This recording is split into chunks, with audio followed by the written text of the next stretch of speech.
longevity, getting rid of hot flashes, brain fog, night sweats, and all those pesky symptoms that make you feel like you're not yourself. You can implement at least one of these tips right away to start taking care of that. So let's get into it. So I believe that everybody knows how to get to the questionnaire, but I'm gonna, go over it again just for the people in the back. So when we post the live event, now it's going to be in the comments, right? Because Facebook's algorithm doesn't show the event to people if the link is in the copy, because they don't want to take people off the platform. So in order for everybody to see it and know how to get their questions submitted, we're now putting it in the comments. And I believe that this 7 p.m. time works for everybody because we got more questions this week. If it doesn't, if there's a better time that you all think, let us know, because this group is meant to serve you. So if we're having Q&A when you can't be on, then it's not truly serving you. I mean, not everybody's going to be able to be on, but you can catch the replay. But if the majority of people can't be on, then it really doesn't serve you, right? So I think that's it for announcements, and we're going to go ahead and get into it. Let me go to my questions. It looks like we got 3 questions, and our first question is from Tiffany. Let me get some water. Y'all know I talk too much, so my throat's dry. Excuse me. We're drinking water right now. Okay, so our first question is from Tiffany, and it says, "What is hormone hacking, and is it safe?" Well, heck yeah, girl. I don't know what you know about me, but I'm an integrative nutritionist, and that basically means that I'm an integrative nutritionist and a certified personal trainer. But I say all that to say that basically means that we work on healing things from the root cause, right? Naturally, through food, lifestyle change, and sometimes some women, we may need to discuss natural supplementation with their doctors.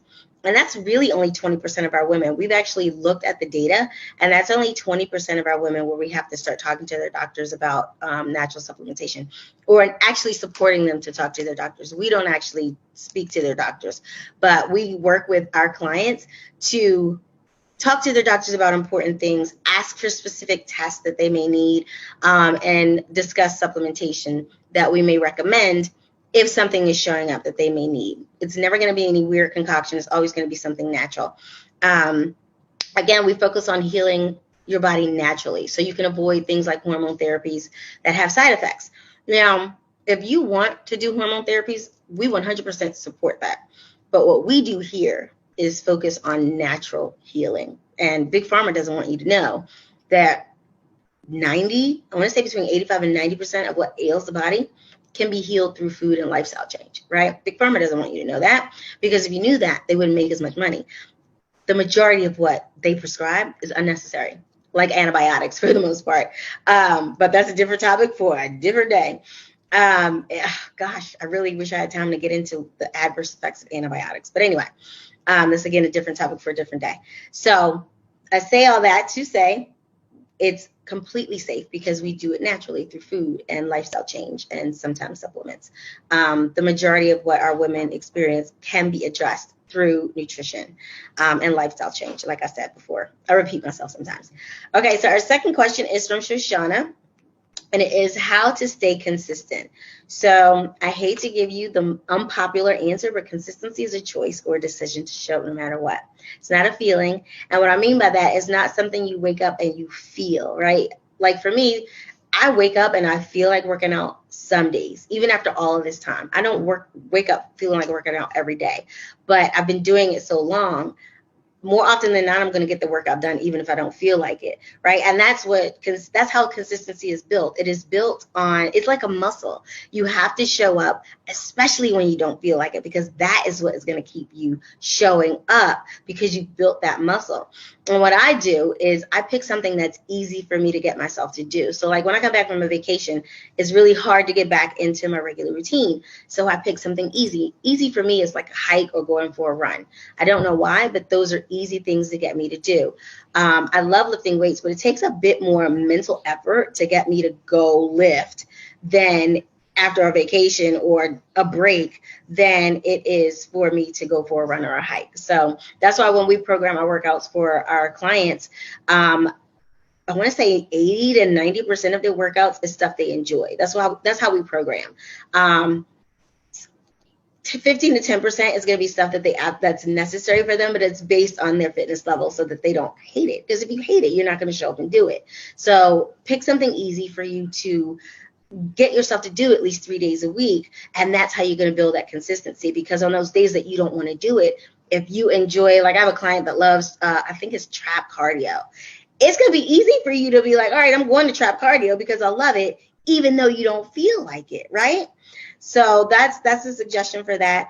And then you need a tribe. You need people that are going to hold you accountable for weekly, right, for what you're supposed to do or going after your goals. So, for example, in my program, we have weekly group coaching calls. So, and if people aren't showing up, I'm messaging or I'm calling you, right? You're not just a number here. We're going to check on you. So now if you consistently ghost me for weeks and maybe months, then I'm probably going to stop checking on you so much. I'll send a message every now and then, but like in your first 6 to 8 weeks, we're checking on you to make sure everything's okay. You're not just a number here. So you want to get around people that are going to be checking on you. You want to have a tribe that is going to support you and keep you going and help you stay consistent and hold you accountable. So ultimately, it is up to you to decide to show up even when you don't feel like it. But having those other pieces in place make it easier to show up, right? If you know on Sunday you got to check in with me and put in your results for the week, and we are getting on a call to talk about your week,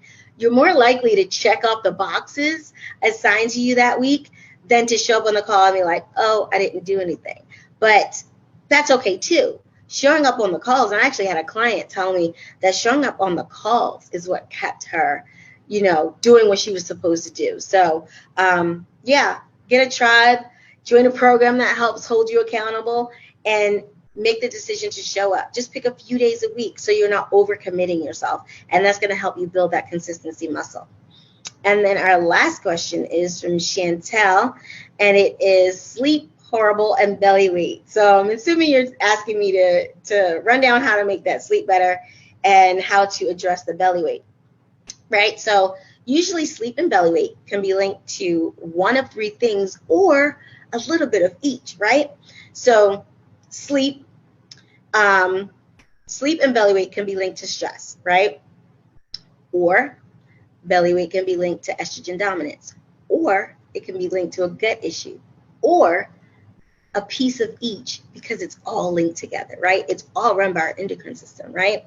So, and the crazy part is, we wouldn't know until we're really digging into your symptoms week to week and seeing what your body needs and being able to narrow down what it is, right? So, for example, one of my clients, she simply came to me for weight loss, and she knew there was some hormone stuff going on.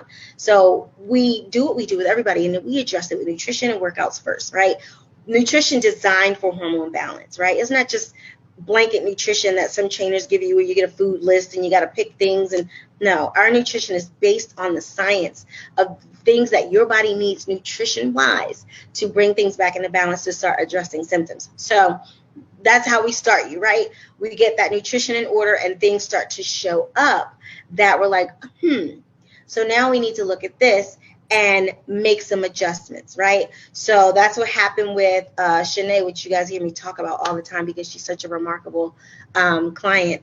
She came the same way, and we started adjusting things that way, and then it showed up that it was a stress response, right? So we addressed it specifically that way, right? And that's how she lost over 30 pounds. And then I have another client who hers was linked to her autoimmune condition. So we had to address her gut, right? So that is how we were able to, we had to make specific changes for her because of that, right? So it really does depend on how you present. And I hate to say it, it's not a blanket easy answer. The best thing to do is start with your food. And then if you do have a high stress life, I recommend taking a week off from working out and see how your body responds. Most people think when they're in a stall that working out more is going to help. Not if you have a high stress body, it's not. So it's actually going to work against you. So those are some tips for you to get started, but knowing exactly what's causing your sleep troubles and your your belly weight issues is going to come down to us knowing how you're presenting symptom-wise, right? So if you haven't taken the hormone quiz, let me know and I'll get that over to you. And that'll give me a really good picture, a really good insight of what your body is presenting with, right? And then outside of that, like I said, if you have a high stress life, I would take a week off of working out and see if that helps. Because sometimes working out more is just going to stress your body out more, right? I'm trying to think of what else I can tell you to do that should help. Like, so for example, without giving away what my clients pay for, because the $1 million answer to these questions are going to be in the program, right? I can give you some stuff to get you started, but the $1 million answers are in the program, right? So if you're having trouble sleeping, my guess is the stress, right? Because what stress will do is it makes your cortisol high when it should be low. You guys have heard me say this over and over again. And typically women over 40 deal with this, right? Your cortisol's high at night when it's supposed to be low, because cortisol is in a rhythm in your body throughout the day. And what that means is now you can't sleep because you're overly stressed, and it presents in belly fat and cravings. So that's going to be my best guess without knowing your specific symptoms. I think that's it, right? There was another example I wanted to give you because I make notes on all these questions to make sure I don't miss anything, right? So like I have another client who she ended up having another autoimmune disease, right? So she has Hashimoto's. So we had to make changes to her protocol for that. And we actually worked with her to get her doctor so she would know what to ask her doctors for, because she'd been asking for something to tell her what was going on with her body for years and wasn't getting answers. And the work we did with her was able to give her the information to know exactly what to say to these doctors. So she finally got the test back to know what is wrong with her. And she's dropping weight and feeling amazing. And it really, and we were able to make changes to her protocol based on that, right? So again, it's not a clean, cut and dry answer, but hopefully it gave you a place to start, right? But that's all I got for you guys today. Y'all know I try to make these short, but I'm long-winded and I get passionate and I want to give you all the information. So hopefully it wasn't too long. I will see you next week, same time, same bat channel.